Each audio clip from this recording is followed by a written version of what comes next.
تو آؤ اسی اللہ کے کلام میں آپ کو سنا دیتا ہوں کہ رب العالمین نے اپنے مخلوق کے حوالے سے کتنی سندر بات کہی ہے. رب العالمین تو یہ کہتا ہے والتین والزیتون وطور سینین وہذا البلد الامین.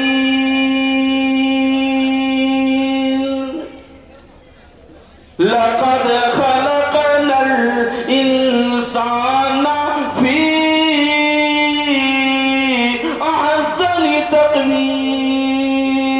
کہا سرکار دو عالم قرآن سنا دو. عبداللہ کو سناؤ, عبد الرحمن کو سناؤ, طلحہ زبیر کو سناؤ, آسیہ کو سناؤ, مریم کو سناؤ, رقیہ کو سناؤ, تمام بہو تلاشنے والوں کو قرآن سنا دو. جو سانولی کہہ کر ریجیکٹ کیے ہیں, جو کالی کہہ کر ریجیکٹ کیے ہیں, جو پاؤنی کہہ کر ریجیکٹ کیے ہیں, اے سرکار دو عالم قرآن سنا دو. بلکہ اللہ کا انداز دیکھو. اے میرے بھائیو, ایک اکیلا کے مسلمانوں, ذرا توجہ سے سننا. یہ کلام آپ کے پالنہار کا ہے, یہ کلام محمد رسول اللہ کے رب العالمین کا ہے. اللہ نے کہا میں قسم کھا رہا ہوں. اللہ والوں, جب کوئی معاملہ ہوتا ہے ہم اور آپ بھی قسم کھاتے ہیں. ایک دفعہ قسم کھائیں گے, دو دفعہ قسم کھائیں گے, اگر سامنے کی پارٹی بات نہ مانے تیسری دفعہ ہم جماعت ماریں گے.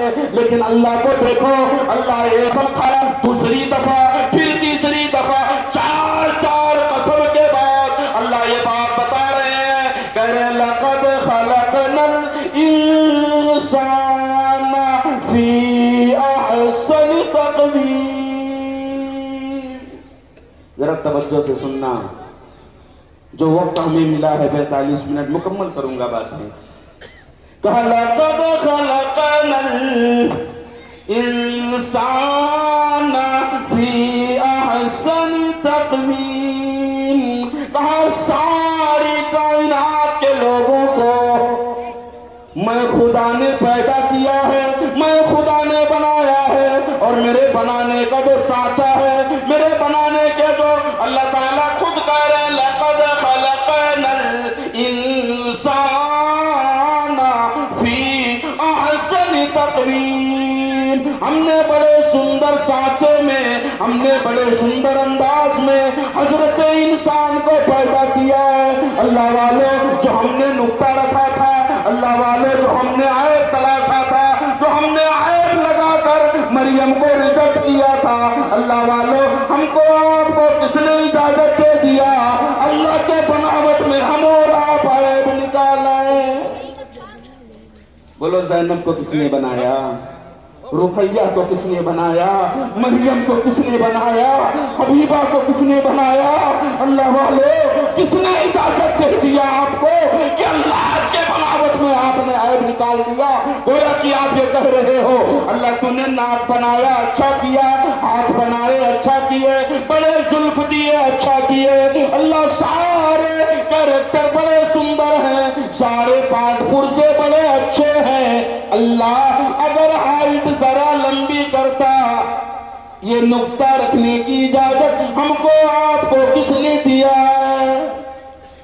دل سے پوچھنا اور دل سے جواب دینا, کس نے اجازت دیا؟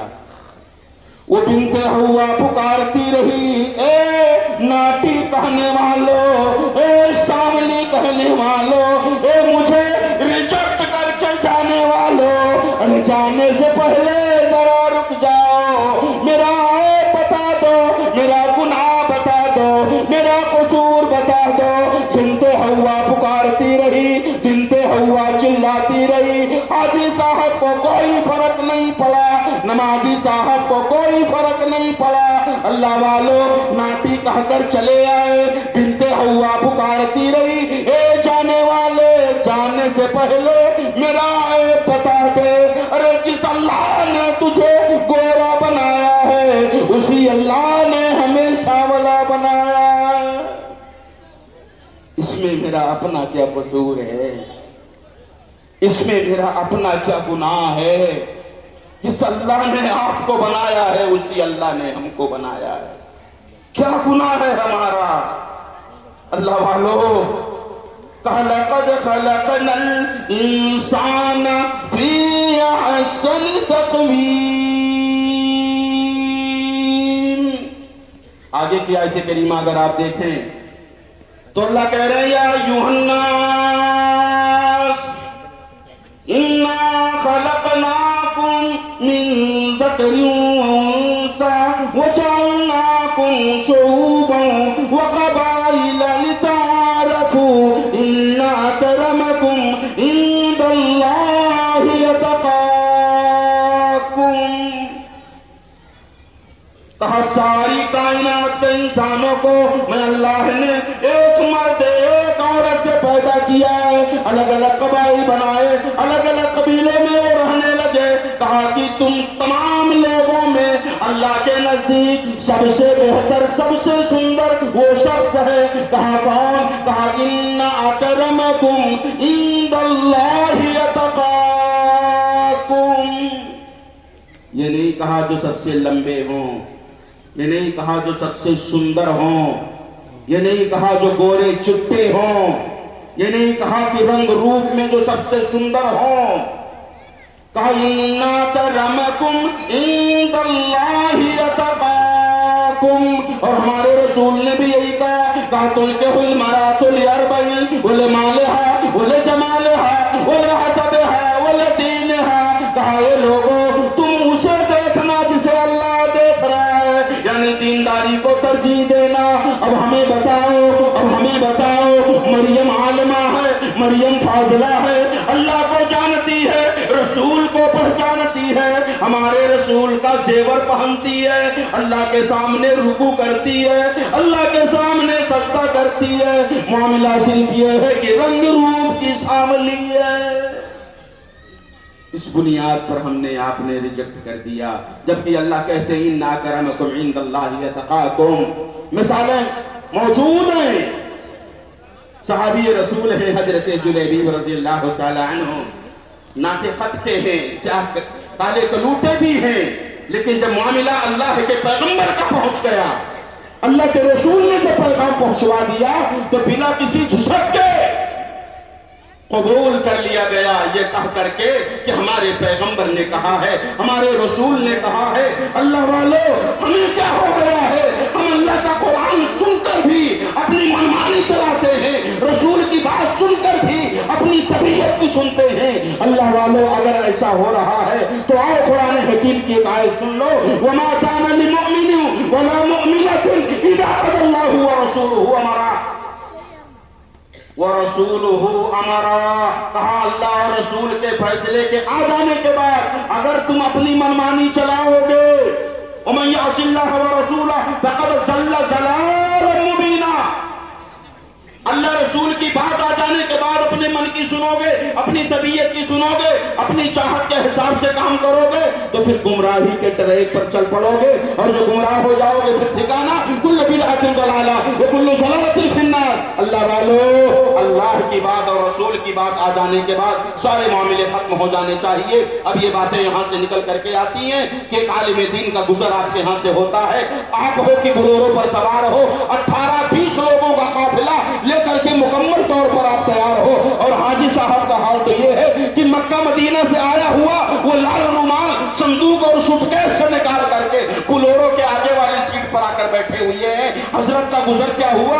حضرت نے سوال پوچھ لیا, ارے حاجی صاحب یہ لمبا قافلہ کہاں چلا؟ حاجی صاحب نے تو مسکرا کر کہہ دیا, حضرت آپ کو پتا نہیں آج میرے بہو کی چھٹائی ہے, آج میں جا رہا ہوں بہو دیکھنے, آج میرے بیٹے کی مگنی ہے, آج میں شکانے چلا ہوں. حضرت نے پوچھا کتنی تعداد لوگوں کی ہے؟ کہا زیادہ نہیں, آپ کو پتا ہونا چاہیے, میں نے تو حج بھی کیا ہے ماشاءاللہ, میں اتنے بڑے مدرسے کا ناظم بھی ہوں, مجھے خیال ہے کتنا جانا چاہیے. بس بڑے مختصر سے تعداد میں لوگ ہیں, 19 مرد ہیں 14 عورتیں.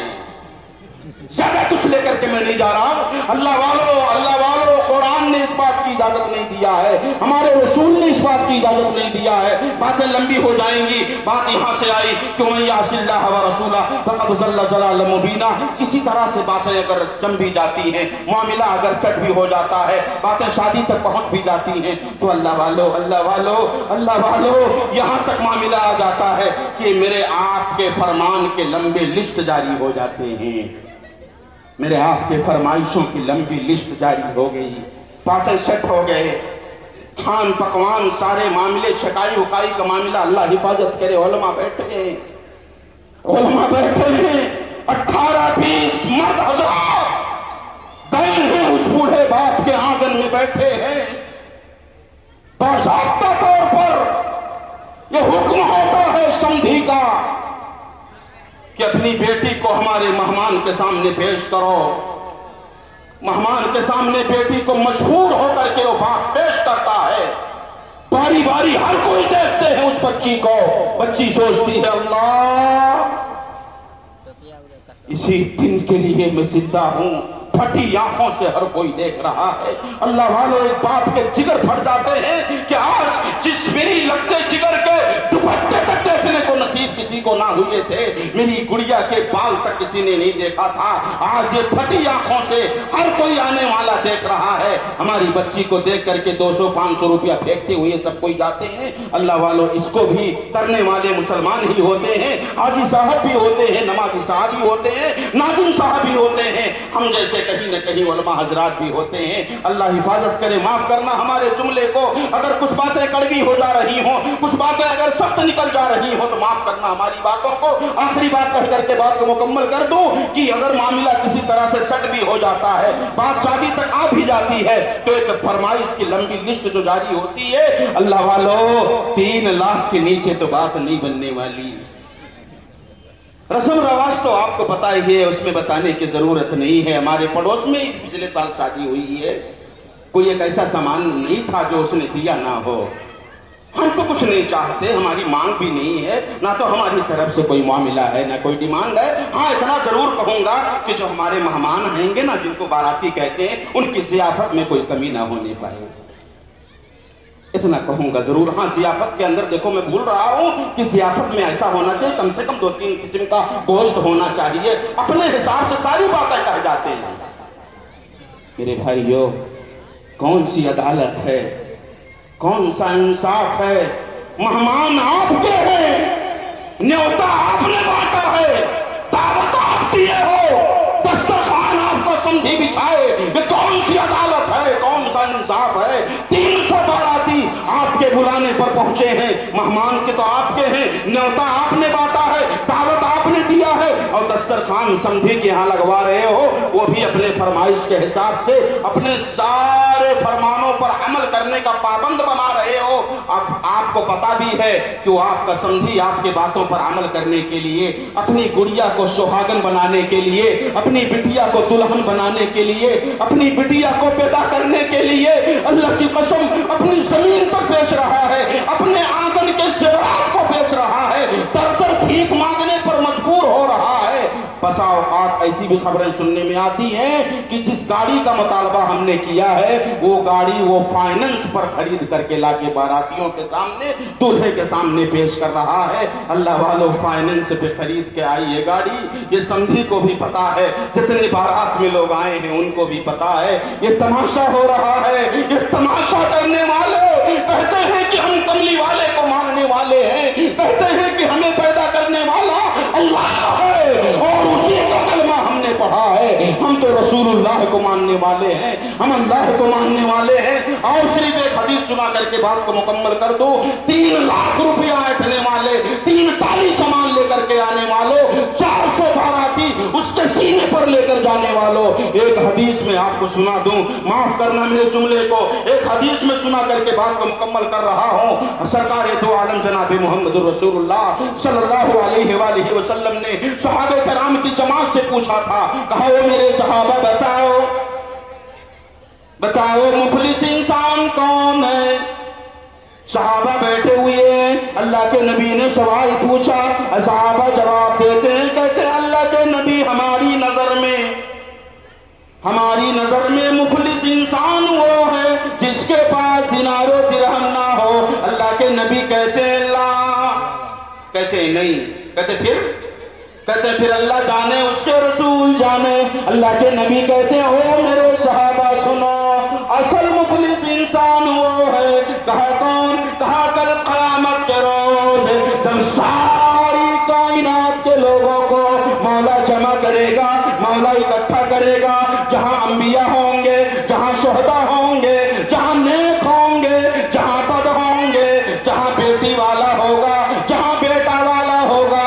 اللہ کی عدالت ہے، عدل کا ترازو مولا کے ہاتھ میں ہے. اللہ تعالیٰ میدان محشر میں جب جلوہ افروز ہوگا عدل و انصاف کے لیے، اللہ تعالیٰ فیصلہ کرنے کے لیے نبی رحمت نے بیان کیا، کہا اے لوگوں سنو، دادا خلیل جیسے پیغمبر سارے قطار روئیں گے. اللہ ابراہیم کا کیا ہوگا؟ آدم روئیں گے، موسیٰ کلیم روئیں گے، سرکار دو عالم پیشانی اللہ کے حضور ٹیکے پڑے ہوں گے. وہ دن میدان محشر کا ہوگا. مختصر یہ کہ اللہ تعالیٰ اپنے سامنے ایک بندے کو پیش کرے گا. ایک بندہ حاضر ہوگا، اللہ سوال پوچھیں گے، بتاؤ 70 برس کی جو زندگی دیا تھا کیا کیے؟ وہ پیش کرے گا. اس کے پاس نماز کی نیکی ہے، اس کے پاس روزوں کی نیکی ہے، اس کے پاس صدقہ خیرات کی نیکی ہے، اس کے پاس حج عمرہ کی نیکی ہے. یتنی ساری نیکیاں لیے کھڑا ہے. نیکی نماز کی موجود، حج عمرہ کی موجود، صوم و صلاۃ کی موجود، ساری نیکیاں لے کے کھڑا ہوا ہے. بات سمجھ میں آ رہی ہے؟ بات سمجھ میں آ رہی ہے؟ ساری نیکیاں لے کر کھڑا ہے، حج بھی کیا ہے، عمرہ بھی کیا ہے.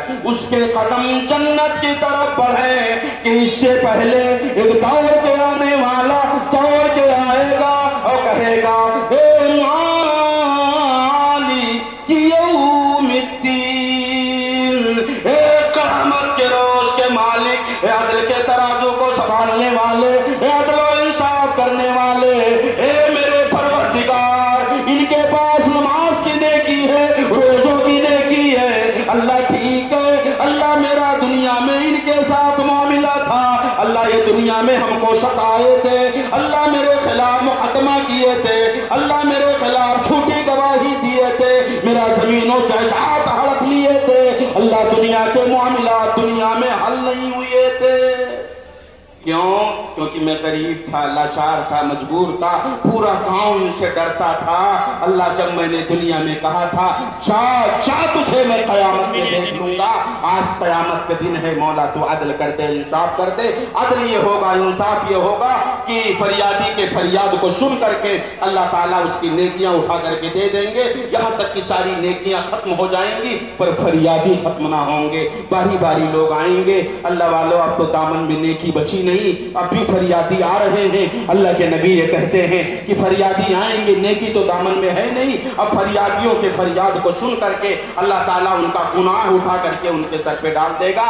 اللہ والوں آؤ بات کو مکمل کر دیں کہ میدان محشر میں ہم ہوں، اگر ہم اللہ کے سامنے کھڑے ہوں اور میرا آپ کا گریبان پکڑنے والا، اللہ کی عدالت میں FIR کرنے والا، فریاد کرنے والا، ٹھیک ہے میرے آپ کے پڑوس کا نہ ہو، میرے آپ کے گاؤں کا نہ ہو، اسی طرح سے میرے آپ کے اپنے اور علاقے جوار کا نہ ہو، اگر میرے آپ کے گریبان کو پکڑنے والا میرا آپ کا اپنا سگسم بھی آ جائے اللہ کی عدالت میں اور یہ سوال کر دے اے میرے پروردگار، پوچھ لے ان سے دنیا کے اندر 3 لاکھ روپیہ نقد لیے تھے، 3 ٹالی سامان لیے تھے، ہمارے رگوں کا ایک ایک قطرہ خون نچوڑ لیے تھے، در بھیک مانگنے پر ہم کو مجبور کر دیے تھے، ہمارے گھروں کی عورتوں کو زیور تک بچوا دیے تھے، ہماری زمین و جائیداد گروی رکھوا دیے تھے.